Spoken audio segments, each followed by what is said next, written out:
एक गांव में धर्मेश और माला एक छोटे से घर में हंसी खुशी रह रहे थे। उनका कोई बच्चा नहीं था और बस इसी बात का दुख हमेशा माला को सताता रहता था। एक दिन जब माला को घर में अकेले अच्छा नहीं लग रहा होता तो वो थोड़ी देर के लिए बाहर घूमने चली जाती है। चलते चलते वो काफी आगे निकल जाती है। वहाँ उसे एक बच्चे के रोने की आवाज सुनाई देती है। अरे, ये आवाज कहाँ से आ रही है? माला ढूंढते ढूंढते उस बच्चे तक पहुँच जाती है। बच्ची माला को देखकर चुप हो जाती है और मुस्कुराने लगती है। माला उस बच्ची को देखती रह जाती है। वो बच्ची बड़ी ही खूबसूरत होती है और उसके सुनहरे बाल तो उससे भी ज्यादा सुंदर होते हैं। कितनी प्यारी बच्ची है और इसके बाल कितने सुनहरे हैं।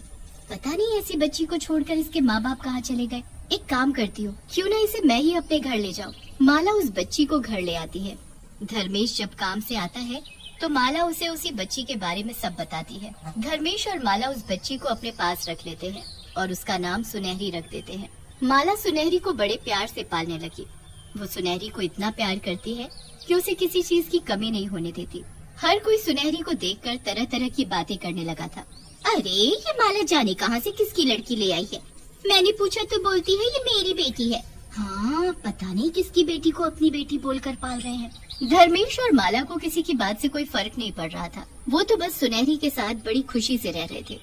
उनकी जिंदगी बड़ी ही हंसी खुशी बीत रही थी और धीरे धीरे सुनहरी 4 साल की हो जाती है। पर एक दिन उनके घर में एक हादसा हो जाता है। जब माला घर में खाना बना रही होती है तो जाने कब कैसे उसके पल्लू में आग लग जाती है।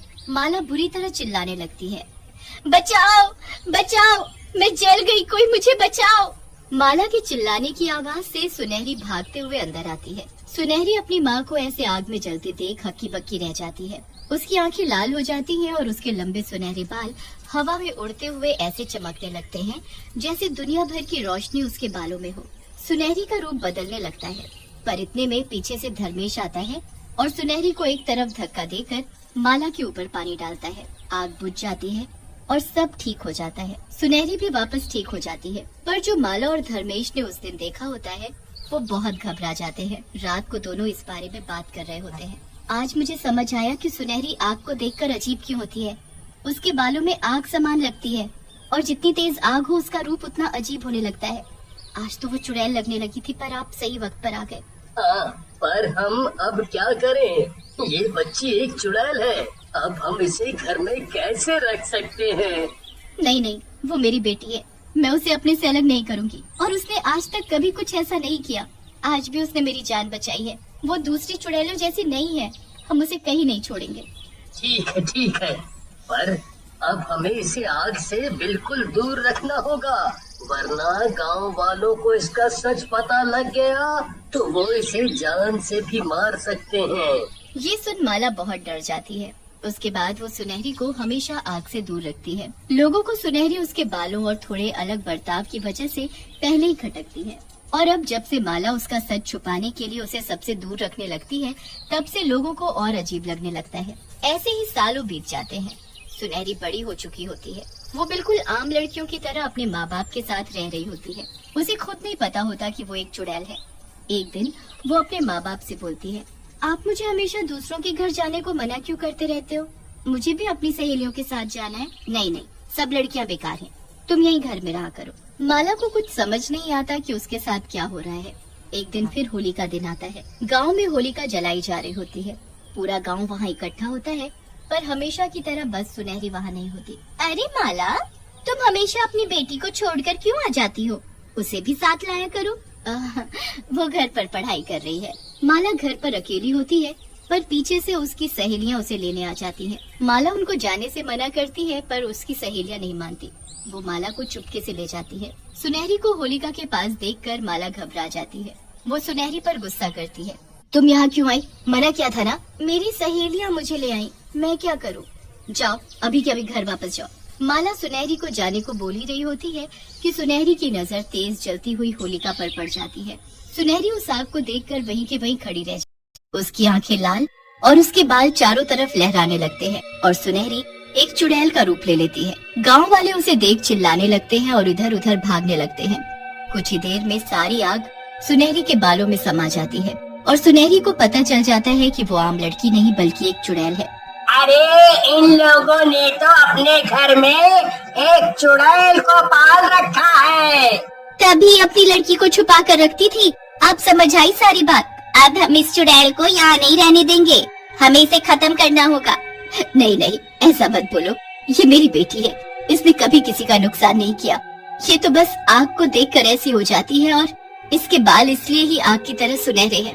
अरे चुड़ैल तो चुड़ैल होती है, हम इसे यहाँ नहीं रख सकते। मैं एक चुड़ैल हूँ? क्या सच में माँ मैं एक चुड़ैल हूँ? मैं आप लोगों जैसी नहीं हूँ। मेरी बच्ची, तुम हमारी बेटी हो बस, चाहे कोई कुछ भी कहे। सब गांव वाले उनके खिलाफ खड़े हो जाते हैं। वो सुनहरी को रस्सी से बांधकर एक कमरे में बंद कर देते हैं। वो वहाँ से ना निकल पाए इसलिए घर के चारों तरफ वो एक पंडित से उस घर पर पूजा करवा देते हैं। सुनहरी हर वक्त उस घर की एक छोटी सी खिड़की से झांकती रहती है और अपने माँ बाप को पुकारती रहती है। धर्मेश और माला को कोई भी सुनहरी के पास भी नहीं जाने देता था। लोग उसे खाने को भी नहीं देते थे। मुझे यहाँ से बाहर निकालो, मैं किसी को कुछ नहीं कहूँगी।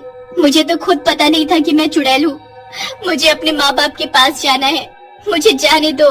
कोई उसकी एक नहीं सुनता था और अमावस की रात को सब उसको हमेशा के लिए मारने की तैयारी कर लेते हैं। धर्मेश और माला को उनके घर में बंद कर दिया जाता है ताकि वो सुनहरी को खत्म करने में रुकावट न बने। अब अमावस की रात आ जाती है। सब गांव वाले इकट्ठे होकर सुनहरी को खत्म करने के लिए आ जाते हैं।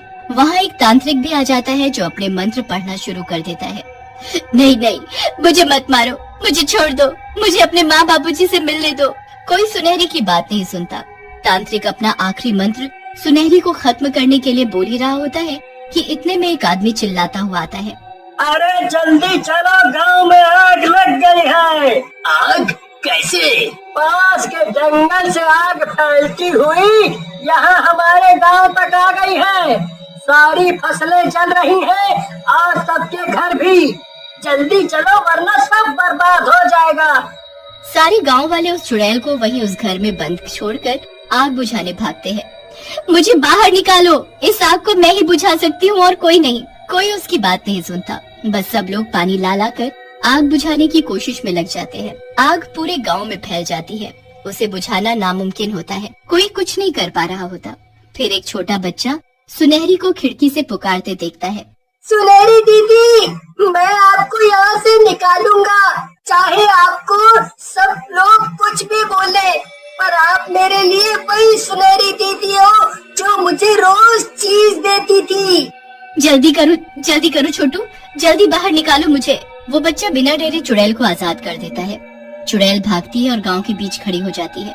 उसका भयानक रूप और भयानक हो जाता है। उसके बाल चारों तरफ फैल जाते हैं और गांव की आग को खुद में समाने लगते हैं। धीरे धीरे सारी आग बुझने लगती है और सुनहरी के बाल और तेज चमकने लगते हैं। सुनहरी पूरे गांव की आग बुझा देती है और सबको बचा लेती है। इतने में धर्मेश और माला भी वहाँ आ जाते हैं। तुमने हमें बचा लिया, वरना सब बर्बाद हो जाता। तुम्हारा हम पर बहुत बड़ा एहसान है, पर तुम यहाँ की नहीं हो। तुम्हें हम सबकी भलाई के लिए यहाँ से जाना ही होगा। ठीक है, मैं किसी को तकलीफ नहीं देना चाहती, इसलिए मैं यहाँ से चली जाऊंगी जहाँ से आई हूँ। नहीं बेटी, तुम मुझे छोड़कर कहीं नहीं जा सकती। सुनहरी को सबको छोड़कर वहाँ से जाना पड़ता है। वो बड़े ही दुखी मन से गांव छोड़कर जाने लगती है, पर तभी तांत्रिक उसे रोकता है और माला को जल्दी एक कैंची लाने को बोलता है। माला जल्दी से घर जाती है और एक कैंची लेकर आती है। उसके बाद तांत्रिक सुनहरी के लंबे बालों को पकड़ता है और काट देता है। बाल काटते ही सुनहरी पहले जैसी हो जाती है। उसके कटे हुए बाल अपने आप जलकर राख हो जाते हैं और उसके सुनहरे बाल बिल्कुल काले हो जाते हैं। अब ये कोई चुड़ैल नहीं रही, अब ये हमारे जैसी हो गई है। सुनहरी और उसके माँ बाप को इस बात की बड़ी खुशी होती है। अब सुनहरी आम लड़कियों की तरह सबके साथ रहने लगती है।